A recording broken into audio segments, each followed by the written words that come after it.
Here we are right now, broadcasting live. How you doing, sir? I just heard you were telling me about some old cameras that you had and what you used to do. Can you tell me a little bit about where you worked and what kind of cameras you use? Well, one of my early jobs in television was right here in Las Vegas at KORK, which I don't think even exists anymore.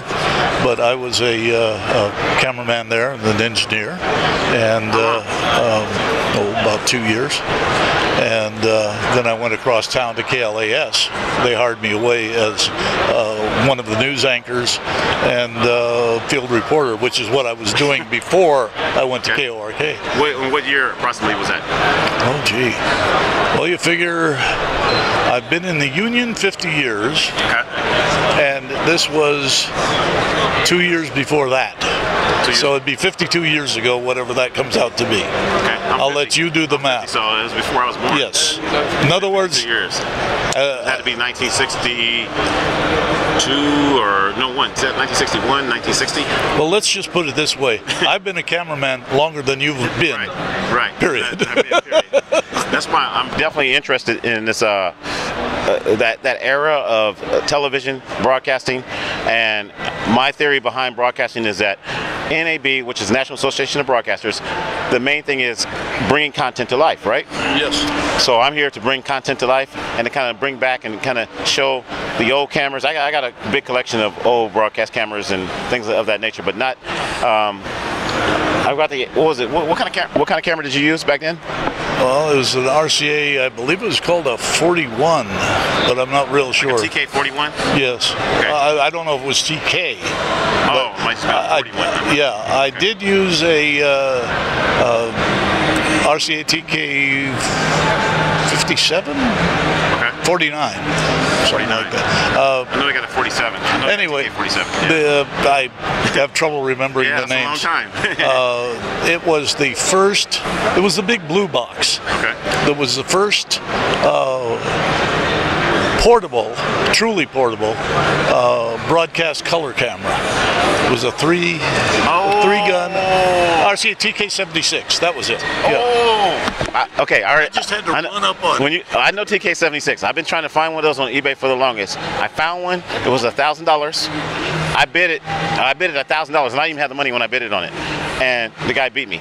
He got it for like $1,025. The TK76 is my favorite camera, and that was one of the first broadcast cameras they used everywhere. Yes. And I'm still looking for one.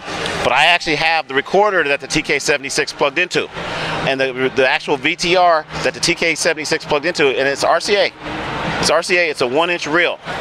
It's a portable unit. That was one of the units that was used with that. Yeah, but I know the three-quarter inch, right? News work, it was normally the Sony 3/4 inch deck. Yeah. That had a 3/4 inch deck with 20-minute loads on it. The reel looks a lot better. It looks a lot cooler though. So yes, one inch is always better than 3/4 inch helix. I got the 1-inch one. I got the Umatic. I got the 1-inch recorder. I haven't got it to work. I got the power supply for it and everything. But what I'm trying to do is I'm trying to put that together. That's the package I was telling you about earlier. I want to be able to put that with that TK76. And it will be so cool. I'm going to be rolling around with it on that, what do they call it, a walker? With the walker with wheels, because you can't carry that. You can't carry that around. So that camera and then that recorder is one package deal, and then I'm going to make it retro. Well, that, you say you can't carry that. You can, but... Point of information, the lady who was with me shortly, my wife, was the first woman in the United States to get a journeyman card in IA as a newsreel sound technician. Wow. And she used to carry that big recorder. Well, bring her over here. Bring her over. We got to get you over here. You just telling me about you. You were the first one to get your card to be able to do that. Yes. And what is your name? Sue Reisner. I'm the other half of Reisner and Reisner. Really? Yeah, we used to work together when we were working for the networks. So did you guys meet in the business? We were married before, okay. And he trained me, and I started helping him, and he trained me, and I went, wow, this is really cool. So what year was that? Oh, geez. Was it in the 70s? We did the Patty Hearst trial. We did, you guys did? yeah, and Angela Davis. Wow. way back when. Yeah, floods. Yeah. We've done, you name it, we've done it. at one Yeah, time we or started out in film. That's impressive. That is very, very impressive. Yeah. Very impressive. I'm totally impressed. Like I said, I wasn't around. Well, I was in the '70s. I was, I was a kid, but I started looking at how they broadcast in the '80s, the '70s, the '90s, and I told myself, you know what? I can't keep up with everything that's going on. They keep going higher and higher, 4K, 5K. What do you guys? I want to ask you guys, what do you think about all this 4K stuff? Well, I'm a little prejudiced. The new stuff is great. I mean, it makes beautiful pictures sometimes. Okay. But the old stuff sort of had a softness to it, a warmth. I don't mean, by softness, I don't mean out of focus. Okay. I just mean a warmth and a roundness. Too much of the new digital stuff, as far as I'm concerned, is too cold. And the color is cold. It doesn't have the warmth. I've heard of that. Also, people who are now taking cameras that look like this and saying that these are movie cameras and video cameras. Everybody's doing that. It got small, so this was a great idea. It's going to be really small, right? And we can really move easy with it. But the problem is, this thing doesn't have enough mass to make moving pictures without jiggling. Right. So what do? They put this on, and then they put that on, and then they put this on, until you've got something that's bigger than the other camera that doesn't do any more than the other camera already did in its original configuration. So, I have a little trouble with that, but that's what the trend is, so that's what we do. Well, see, I'm an old broadcaster. I always love the big broadcast cameras. Oh, no, you've been a broadcaster for a long time. You're not old.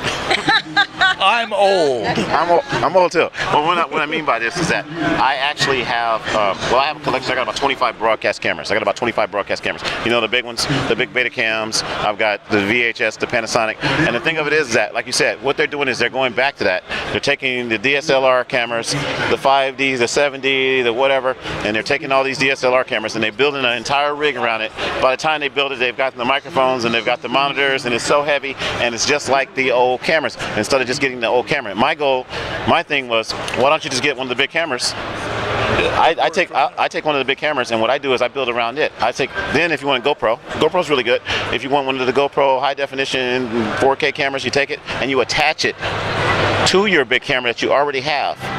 So what I do is I go to eBay and I buy the big cameras that nobody wants anymore. And actually, they're getting hard to find now.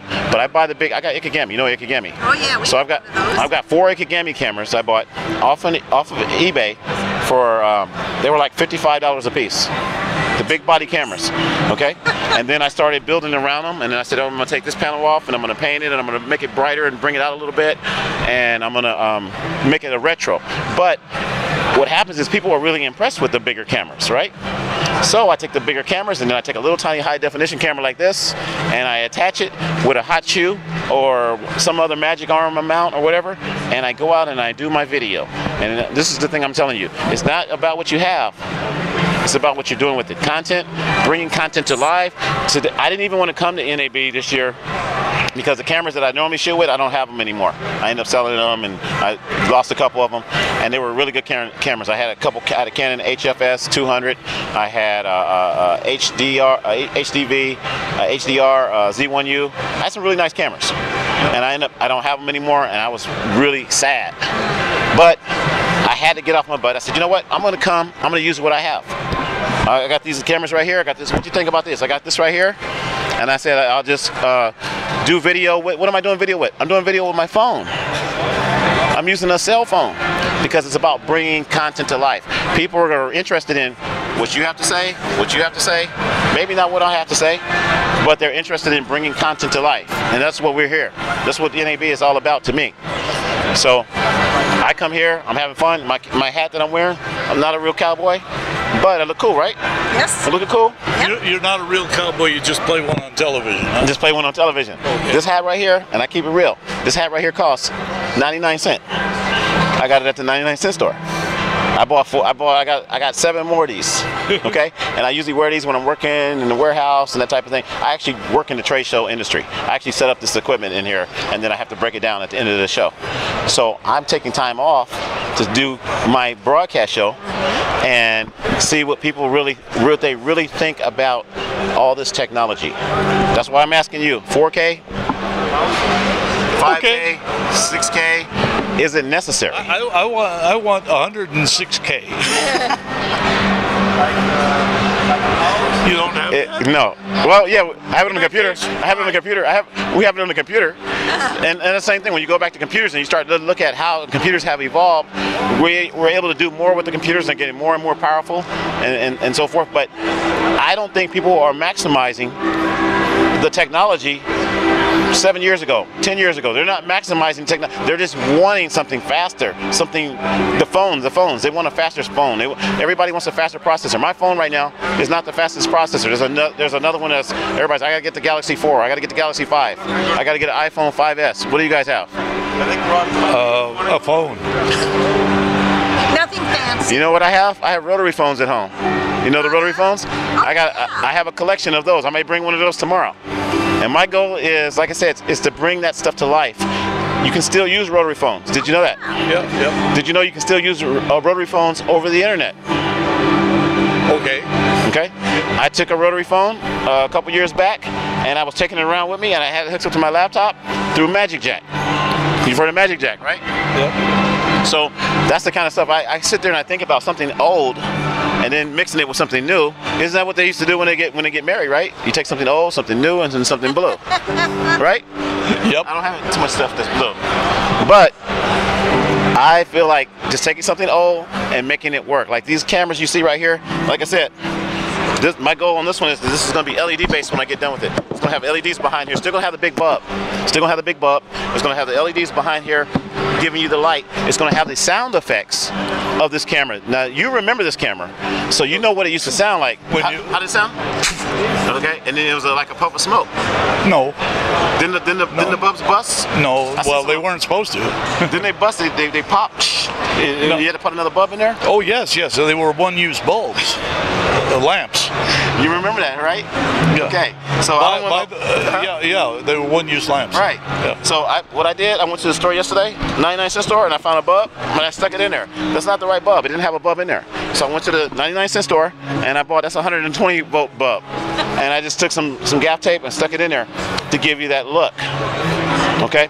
But eventually, next week or whenever I start working on this, it's going to have LEDs behind that bulb, and it's going to shoot out. And it's going to be, I'll be coming through here, and I'll have flashes of light, and I'll have constant light as well. I'll have it where I can just turn it on, and this is just a bright light, and maybe filters and things like that, because I want to put this to use. I'm not going to be putting it to use the way you used to put it to use with the film exposure. I'm not going to be doing all that, but I want to be able to do video with it. I want to do, if they're doing, like you said, if they're taking this little body camera right now and they're building it onto a rig and they're adding microphones and voice recorders and monitors, why can't we do the same thing with this? Why can't I put this on a rig? And I actually have a rig. I have a rig with a matte box and all that. Pro Aim, right?